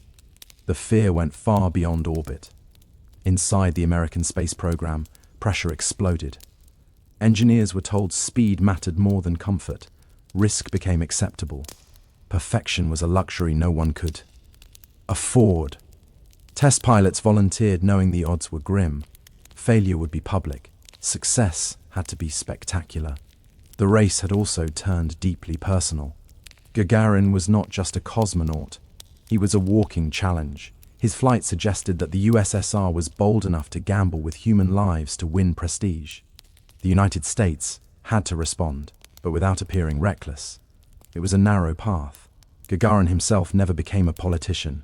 He remained a symbol paraded across the world as proof that the future had arrived and that it spoke Russian. Behind the scenes, however, Soviet engineers knew the truth. Their lead was real but fragile. Their technology was powerful but rushed. One disaster could erase everything. That knowledge made the space race more dangerous than ever. Humans were now the payload, and every launch carried not just lives, but the reputation of an entire system. From this point forward, space would never be empty again. The United States could not afford another second place. After Yuri Gagarin's flight, American leadership understood that incremental progress would no longer be enough. A dramatic response was required, something so bold that it would reset the entire competition. In 1961, President John F. Kennedy delivered that response with a single sentence that stunned both allies and rivals. America would land a man on the moon and return him safely to Earth. The moon was not chosen for scientific necessity, it was chosen for visibility. Everyone could see it. Everyone would understand the achievement. Reaching the moon required rockets more powerful than anything previously built, navigation systems of unprecedented accuracy, and an industrial effort bordering on madness. That was the point. The goal was so extreme that success would be undeniable. Kennedy's announcement transformed space into a national obsession. What had been a scattered collection of military and civilian projects was unified under one banner. The newly formed NASA was handed immense authority and an almost unlimited budget. Engineers, mathematicians, and technicians were pulled from universities and factories across the country. Entire cities were reshaped around launch sites and research centers. This was not a peaceful scientific endeavor. It was a mobilization. Schedules were brutal. Failures were hidden when possible and explained away when not. Rockets exploded. Capsules malfunctioned. Astronauts trained knowing that survival was uncertain. Yet the pressure never eased. Falling behind was unthinkable. The moon program also served another purpose. It reassured the American public. After Sputnik and Gagarin, confidence had been shaken. The moon promise offered redemption. It suggested that the United States was not losing the future. It was merely preparing a decisive move. Across the Iron Curtain, Soviet leaders watched carefully. The American plan was risky and expensive, but if it worked, it would eclipse every Soviet achievement to date. The USSR continued its own lunar ambitions, but internal rivalries and secrecy slowed progress. Unlike the American program, Soviet space efforts were fragmented and often competed internally for resources. The moon became more than a destination. It became a deadline, a finish line visible to the entire world. From that moment on, every launch, every test, and every failure on both sides was measured against one question: who would reach the moon first? The space race had entered its most dangerous phase, one where victory demanded everything. The race to the moon demanded speed, and speed demanded sacrifice. Behind the clean footage of launches and confident press conferences was a darker reality. Space exploration was lethal. Rockets were unstable, computers were primitive, margins for error were microscopic, and both superpowers knew that failure was not just possible, it was inevitable. In the United States, that reality became impossible to ignore in 1967. During a routine ground test, a fire tore through the Apollo 1 command module, killing 3 astronauts trapped inside. The capsule, filled with pure oxygen and lined with flammable materials, became an inferno in seconds. The tragedy shocked the nation and exposed how political pressure had pushed engineering beyond safe limits. Publicly, the United States mourned. Privately, the program froze. Engineers rewrote systems from scratch. Design philosophies changed overnight. Safety, once secondary to speed, was forced back into the conversation. The delay was costly but essential. Without it, the moon program would never survive. The Soviet Union faced its own disasters, many of them hidden. Cosmonauts died in training accidents. Rockets exploded on launch pads. Entire crews were lost, but secrecy kept these failures out of international headlines. The Soviet strategy relied on silence. A failure not acknowledged could not weaken propaganda. Yet the human cost was real. Engineers worked, knowing that mistakes could kill friends and colleagues. Test pilots climbed into experimental vehicles with minimal escape options. Both sides accepted a grim truth. Space exploration under Cold War conditions was warfare without bullets. Despite the risks, neither side slowed. Each disaster hardened resolve. Each funeral became justification for pushing forward. The dead were framed as heroes, sacrifices on the altar of progress. Questioning the mission became politically unacceptable. What made this phase especially cruel was its invisibility. The public saw success or silence, never the full price. Only decades later would the extent of the losses become clear. The space race was no longer a contest of imagination. It was a trial of endurance. How much failure could a nation absorb? How many lives could be lost before the dream collapsed under its own weight? For both superpowers, the answer was unsettling, as many as it took. By 1969, the space race had narrowed to a single moment. Years of explosions. Funerals, redesigns, and political pressure converged on one mission that could not fail. If the United States succeeded, it would redefine the race. If it failed, the humiliation would be permanent. The mission was Apollo 11. 3 astronauts were launched atop a rocket taller than a skyscraper, powered by controlled explosions and hope. The technology was breathtakingly fragile. The onboard computer had less processing power than a modern calculator. A single serious malfunction would mean death, broadcast live to the world. As the spacecraft approached the moon, tension spiked. The lunar module began its descent and immediately ran into trouble. Alarms sounded. Fuel dropped dangerously low. Mission control calculated options in seconds. Abort or continue. There was no margin left for hesitation. Commander Neil Armstrong took manual control, steering away from a hazardous landing zone while fuel ticked down to seconds. When the module finally touched the surface, the words spoken were understated, almost absurdly calm. Yet across Earth, people held their breath. Hours later, Armstrong descended the ladder and stepped onto lunar soil. The act itself was simple. 1 foot placed on dust untouched for billions of years. But symbolically, it ended the space race. The image of an American astronaut standing on the moon was unmistakable. No satellite, no orbit, no propaganda victory could rival it. The Soviet Union watched in silence. They had led early. They had taken enormous risks, but they had lost the finish line that mattered most. The moon landing shifted global perception overnight. The United States was no longer catching up. It had won. Yet something unexpected happened. For a brief moment, the competition softened. People around the world, even in rival nations, watched together. The moon did not feel American. It felt human. That moment did not end the Cold War, but it did end the space race as it had been defined. The ultimate symbol of technological dominance had been claimed. After the moon, the question was no longer who would win, but what space was for now that victory had been achieved. After the moon landing, something strange happened. The space race did not explode into a new, even more ambitious phase. It slowed. The finish line had been crossed, and the urgency that once justified unlimited budgets and extreme risk began to evaporate. Victory, it turned out, was expensive to maintain. In the United States, the moon landings continued, but public attention faded quickly. What had once felt miraculous began to feel routine. Astronauts walked on the moon again and again, collected rocks, conducted experiments, and ratings dropped. Politicians quietly asked uncomfortable questions. Why spend vast sums to repeat a symbolic victory when domestic problems were piling up back on Earth? Budgets shrank, ambitions narrowed. The dream of moon bases and missions to Mars was postponed indefinitely. Space was no longer a battlefield that demanded total commitment. It was a line item. For the Soviet Union, the outcome was more complicated. Officially, the USSR dismissed the moon as unnecessary spectacle. Privately, the failure stung deeply. Soviet lunar programs were quietly cancelled, their existence denied for decades. Engineers who had pushed heroic efforts were reassigned. The propaganda machine pivoted toward long-duration spaceflight and space stations, areas where the Soviets could still lead without confronting the moon directly. This shift marked a fundamental change.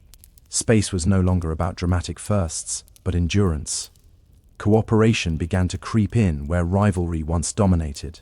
The symbolism of space softened. It became less about ideology and more about utility. The most striking symbol of this transition came in 1975 when American and Soviet spacecraft docked in orbit during a joint mission. Former rivals shook hands above the Earth they had once threatened to annihilate. The gesture did not erase decades of hostility, but it signaled a new reality. Space no longer needed to be a battlefield. The space race had not ended with a treaty or a surrender. It ended with exhaustion. Both sides had proven what they needed to prove. The future no longer demanded spectacle at any cost. What followed was quieter, slower, and far less cinematic, but perhaps more honest. Space had moved from a contest of power to a shared environment. And for the first time since Sputnik, the silence above Earth felt less threatening. When the drama faded and the headlines moved on, the space race left behind something far more permanent than flags on the moon. It reshaped how humanity lived, communicated, and understood itself, often in ways its original architects never intended. Many of the technologies developed under extreme Cold War pressure entered everyday life. Satellites transformed communication, allowing signals to cross oceans instantly. Weather forecasting became dramatically more accurate. Navigation systems evolved from military tools into civilian necessities. Materials designed to survive vacuum and radiation found their way into medicine, transportation, and consumer products. The race to dominate space had accidentally modernized Earth.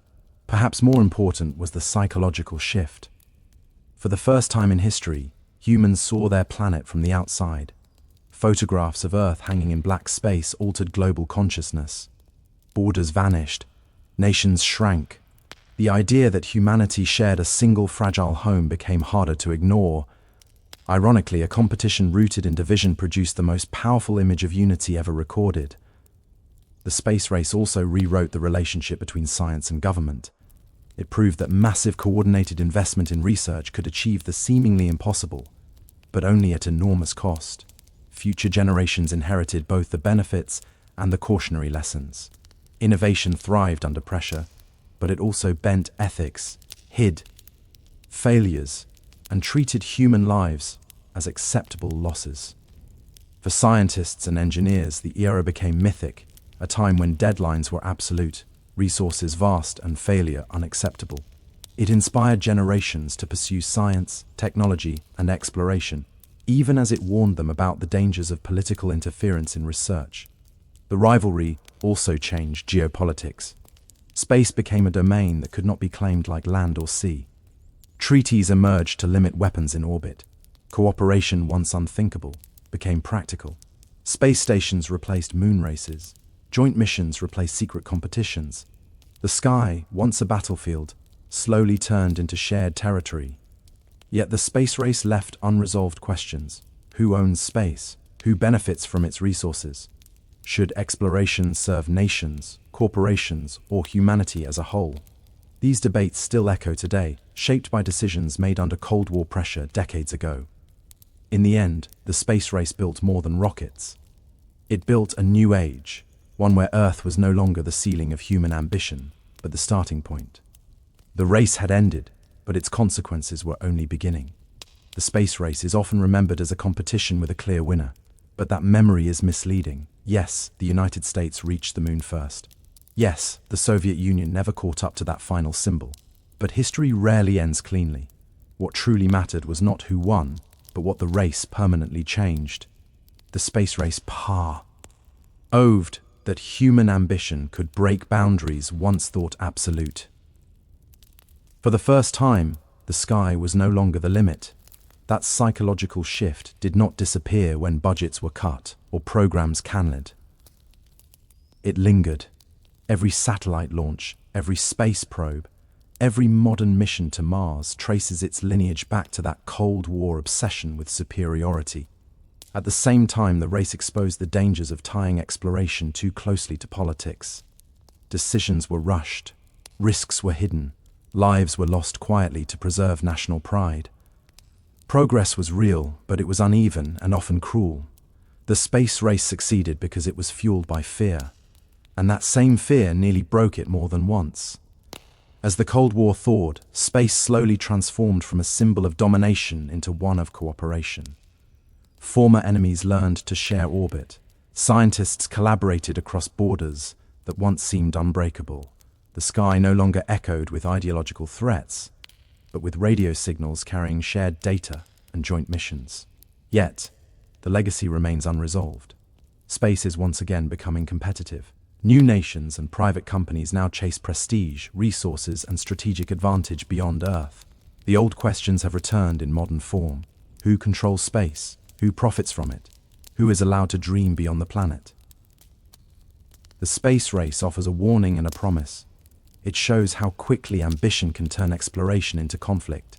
But it also shows what humanity can accomplish when it dares to aim higher than survival alone. In the end, the most important outcome of the space race was not a footprint on the moon or a flag planted in dust. It was the realization that Earth is small, fragile, and shared, and that our greatest achievements happen when rivalry gives way, even briefly, to wonder. The Cold War reached for the stars out of fear. Humanity kept going out of curiosity, and that difference may decide what space becomes next. Long before writing recorded laws, kings, or wars, humans were already gathering around boards etched into stone and wood. Play did not emerge as entertainment alone. It emerged as a way to understand the world. In societies where survival depended on forces beyond control, weather, disease, fate, and conflict, games became miniature versions of life itself. They taught patience, risk, timing, and acceptance of loss long before philosophy gave those ideas names. Archaeologists have uncovered game pieces in some of the oldest human settlements, often buried alongside tools, jewelry, and even the dead. This placement was not accidental. Games were meaningful. They carried symbolic weight, suggesting that play mattered not just in life, but beyond it. To play was to rehearse existence, to face uncertainty in a controlled space. Among the earliest known board games is the royal game of played over 4,000 years ago in Mesopotamia. Its board was carefully decorated, its rules complex enough to reward strategy, yet still dependent on chance. Dice rolls determined movement, but decisions determined survival. Much like ancient life, skill mattered, but luck always had the final word. These early games were often tied to religion and ritual. Winning was not just success, it could be interpreted as divine favor. Losing could reflect moral failure or bad fortune. In this way, games blurred the line between play and belief. They offered a safe way to engage with the terrifying unpredictability of existence. Importantly, games were social. They created shared rules in a world that often lacked fairness. Two players could sit as equals, bound by agreed constraints, even if their real lives were shaped by hierarchy and power. In that sense, board games were quietly radical. They imagined order where chaos ruled. Children learned by watching elders play. Strategies passed between generations. Moves became traditions. Games survived because they adapted, evolving with the cultures that played them. A board scratched into dirt could travel across centuries without ever needing to be written down. By the time history began recording kings and conquests, games were already ancient. They had taught humans how to wait, how to plan, how to lose gracefully, and how to hope that the next role might change everything. Play did not follow civilization, it helped build it. As civilizations grew more complex, board games absorbed deeper meaning. They were no longer just reflections of daily uncertainty. They became symbols of cosmic order, morality, and the afterlife itself. Nowhere was this more evident than in ancient Egypt, where games were woven directly into religious belief. One of the most famous examples is Senet, played by pharaohs, nobles, and commoners alike. Senet was far more than a pastime. Its board represented the journey of the soul through the underworld. Each move symbolized progress toward eternal life, while setbacks reflected spiritual danger.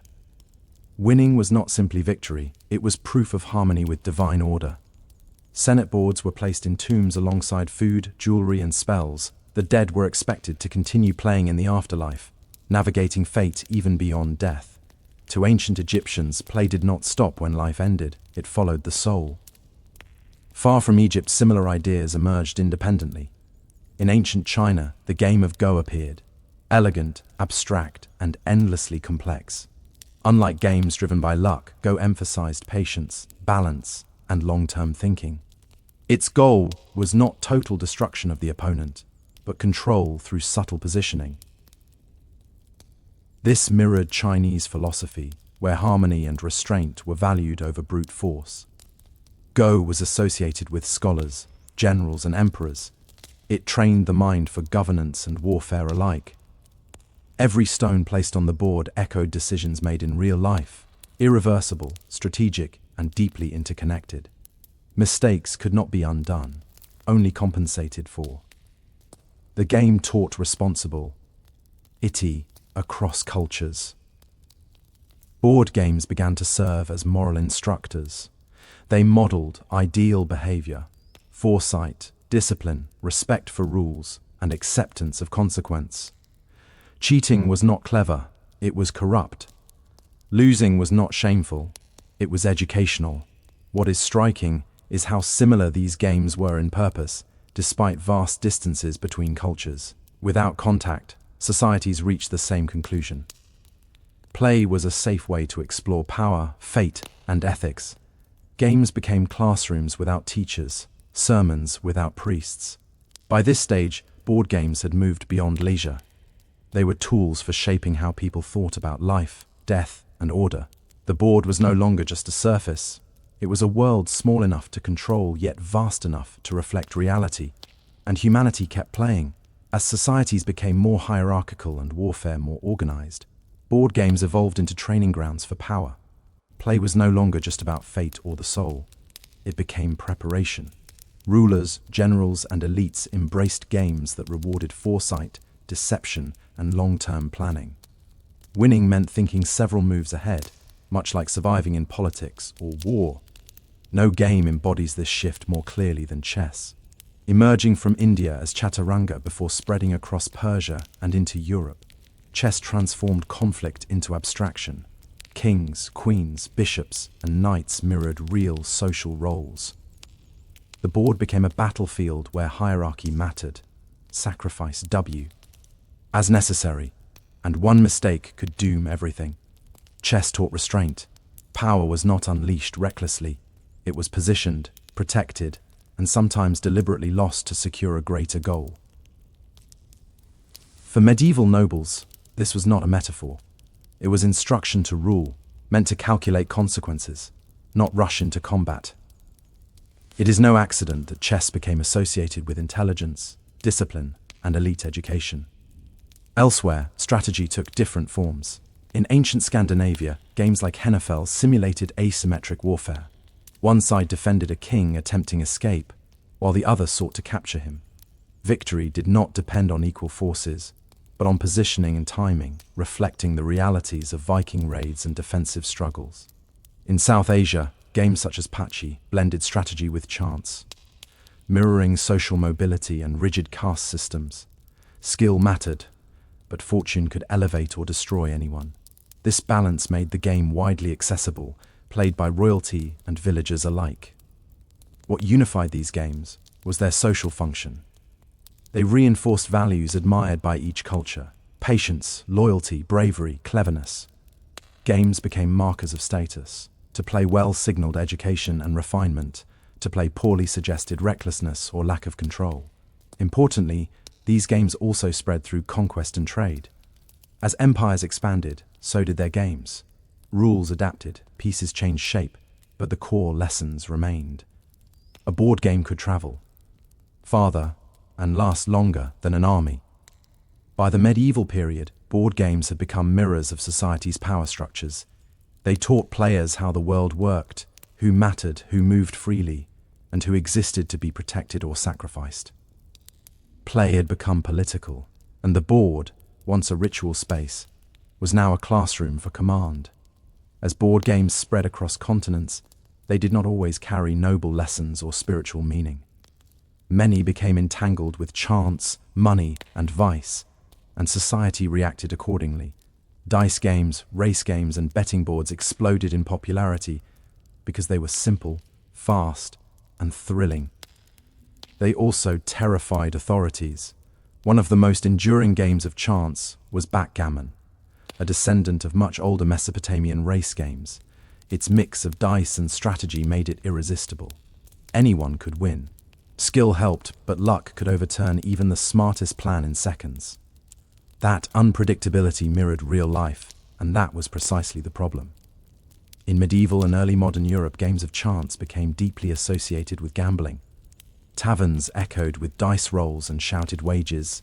Money, property, and sometimes freedom changed hands over a board. Clergy and lawmakers condemned these games as distractions from work, faith, and moral discipline. In some cities, dice games were banned outright, lumped together with drunkenness and disorder. Yet, suppression rarely worked. Games thrived precisely because they offered an escape throw. Rigid social hierarchies. A peasant could beat a noble, and nobody could walk away wealthy. For a few moments, the board erased class, law, and destiny.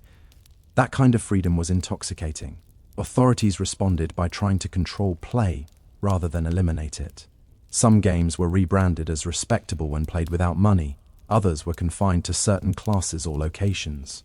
Courts embraced games that emphasized strategy and decorum, while condemning those tied too closely to chance. This tension revealed something important. Board games had become mirrors of social anxiety, games that rewarded planning aligned with ideals of discipline and control. Games driven by luck threatened those ideals. They suggested that effort did not always equal reward, a dangerous idea in societies built on obedience. Ironically, rulers themselves often indulged in gambling games behind closed doors. Kings and nobles lost fortunes at the same tables they publicly condemned. The board exposed hypocrisy as clearly as it exposed risk. By the early modern period, games had split into categories. Some were educational, some strategic, some recreational, some sinful.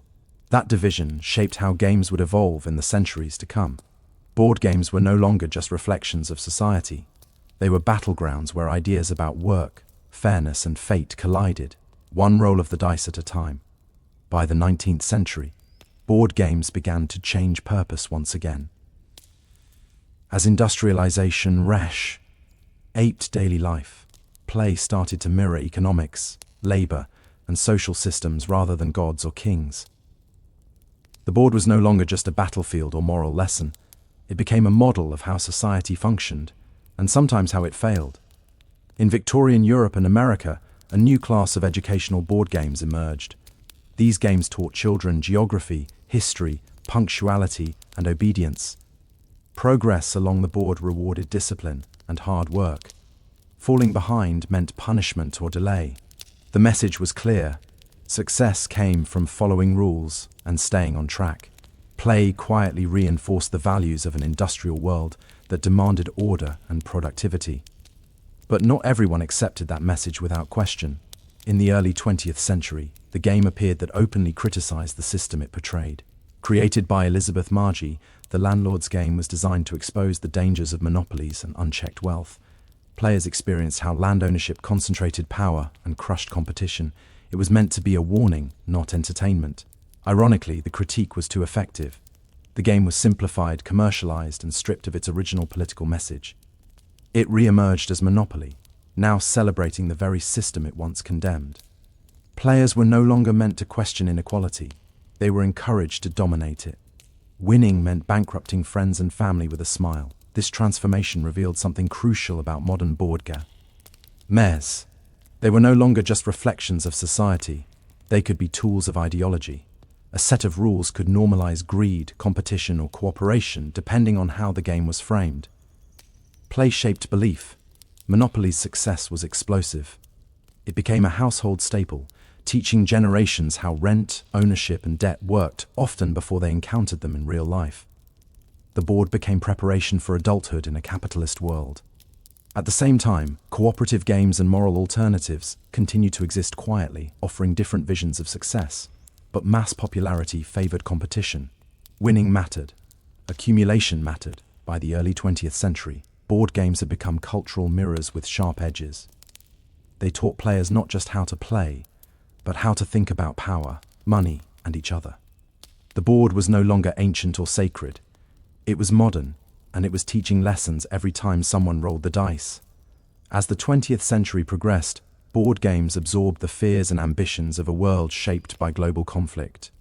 2 world wars, nuclear tension, and ideological standoffs transformed how people thought about strategy, territory, and control. Naturally, those anxieties found their way onto the board. Games began to simulate global domination and military logistics. One of the clearest examples was Risk, which turned the world map into a battlefield of probability and ambition. Players commanded armies, invaded continents, and calculate odds with every roll of the dice. Victory required not just aggression, but diplomacy, timing, and betrayal. Alliances were temporary. Trust was conditional. It felt uncomfortably familiar to anyone living through the Cold War. Unlike chess, where information was perfect and symmetrical, Risk embraced uncertainty. Dice could ruin even the best plan. This randomness echoed modern warfare, where technology, intelligence, and chance collided unpredictably. The game taught a subtle lesson. Power was never absolute, and dominance was always fragile. At the same time, other games moved in the opposite direction. Scrabble turned inward, rewarding language, literacy, and creativity rather than conquest. In a century defined by destruction, Scrabble offered something gentler, competition through vocabulary rather than violence. It reflected the rise of education, mass literacy, and the belief that intellect could be playful rather than elitist. What united these games was their migration into the living room. Board games became family rituals, not elite pastimes. Mass production made them affordable. Advertising framed them as wholesome bonding experiences, even when their mechanics were ruthless. Children learned negotiation from Risk, spelling from Scrabble, money management from Monopoly, often without realizing they were being trained. These games also reflected a changing pace of life.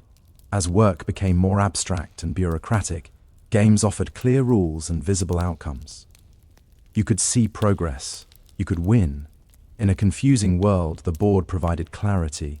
Yet, even in leisure, tension remained. Games taught competition as normal, loss as instructive, and rules as sacred. They mirrored the systems people lived under, reinforcing ideas about success and failure. By mid-century, board games were no longer niche or ancient curiosities. They were cultural infrastructure, quiet teachers shaping how millions thought about conflict, cooperation, and control.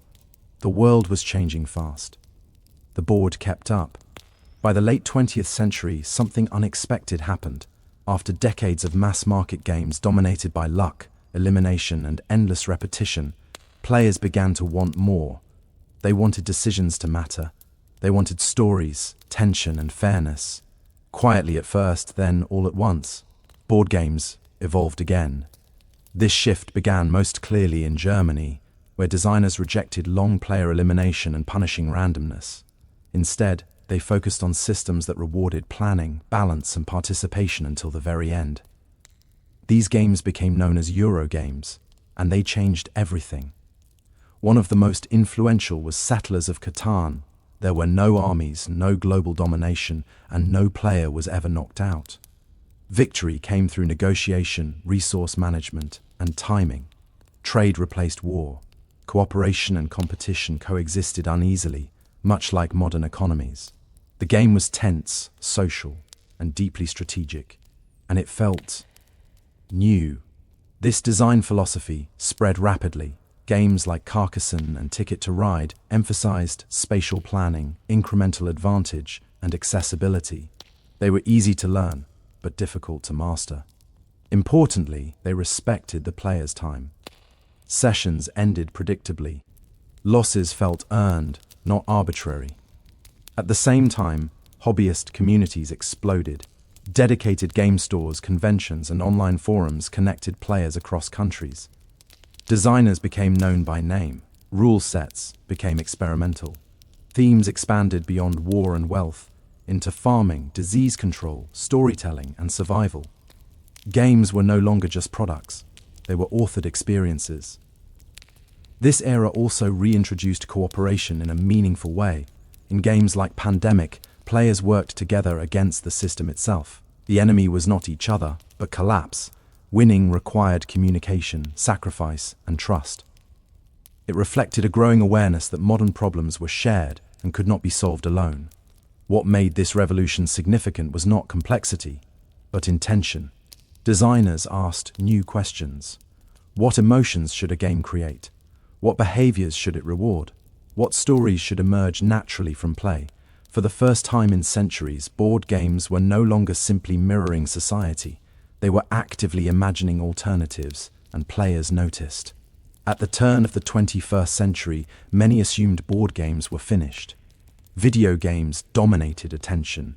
Screens were faster, louder, and endlessly updated. Why sit around cardboard and wooden pieces when entire worlds live behind glass? For a moment, it seemed inevitable that board games would fade into nostalgia. They did not. Instead, something unexpected happened. As life became increasingly digital, board games gained a new appeal precisely because they were physical. You had to sit together. You had to touch pieces, read faces, argue, negotiate, and laugh in real time. In a world of online avatars and endless scrolling, board games offered presence. Modern designers leaned into this strength. Games became more tactile, more beautiful, more deliberate. Artwork mattered. Components felt substantial. Opening a box became part of the experience. A board game was no longer just rules. It was an object, a ritual, a shared table. At the same time, themes expanded dramatically. Games explored history, ecology, psychology, and narrative in ways once reserved for novels or films. Story-driven games blurred the line between play and storytelling, allowing players to shape outcomes through choice rather than chance. Legacy games introduced permanence. Decisions made in one session permanently altered the board for the next. Consequences mattered again. Ironically, digital tools helped fuel this revival. Online forums, crowdfunding platforms, and video reviews connected designers directly to players. Small studios could reach global audiences. Risky ideas found supporters. Innovation accelerated. Board games also adapted rather than resisted technology. Apps assisted setup, tracked hidden information, or added atmosphere without replacing human interaction. Screens became tools, not replacements. The heart of the experience remained face-to-face. What truly saved board games, however, was emotional fatigue. Digital life is fast, fragmented, and isolating. Board games are slow, focused, and communal. They demand attention and reward it. You cannot multitask. You must be present. In this sense, modern board games became a quiet rebellion. They resisted speed. They resisted isolation. They insisted that play was something done together, not consumed alone. Far from being obsolete, board games found a new role. They became anchors in a distracted world. Spaces where rules were clear, time was shared, and human connection mattered more than efficiency. The screen did not kill the board. It reminded people why the board mattered in the first place. After thousands of years, the most remarkable thing about board games is not how much they have changed, but how little their core purpose has shifted. From carved stones in ancient settlements to beautifully illustrated modern boxes, board games continue to do what they always have: bring people together to practice being human. At their heart, board games are shared agreements. Everyone at the table accepts the same rules, the same limits, and the same risks. In a world that often feels unfair or chaotic, that agreement matters. It creates a temporary society where outcomes are visible, consequences are clear, and everyone begins on equal ground. For a few hours, the world makes sense. Board games also preserve something increasingly rare: slow interaction. They require patience. You wait your turn, you watch others succeed or fail, you learn to manage frustration, disappointment, and restraint. These are not flashy skills, but they are essential ones. and play teaches them gently. Across history, board games have reflected the concerns of their time. Ancient games wrestled with fate and the afterlife. Medieval games mirrored hierarchy and war. Industrial games modeled economics and productivity. Modern games explore cooperation, scarcity, systems, and survival. Each era leaves its fingerprint on the board. But board games also outlast those eras. Empires fall, technologies change, yet the act of sitting across from another person, negotiating rules, and rolling dice remains meaningful. Grandparents teach games to grandchildren. Rules are misremembered. House variations emerge. Laughter replaces precision. The game evolves through people, not despite them. This is why board games endure when so many forms of entertainment burn out quickly. They are not passive. They ask something of you. Attention, emotion, presence. You cannot scroll through a board game. You must engage. In recent years, as life has grown faster and more fragmented, board games have quietly reclaimed an old role. They are excuses gather, to unplug, to argue harmlessly, to cooperate, to compete without consequence, to lose without ruin. They remind us that play is not childish. It is foundational.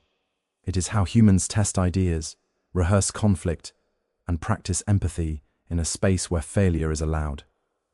From the royal game to the modern tabletop renaissance, the board has always been more than wood and cardboard. It is a mirror, a classroom, and a meeting place. And as long as humans want to connect face to face, to think, to laugh, to challenge one another, the board will never be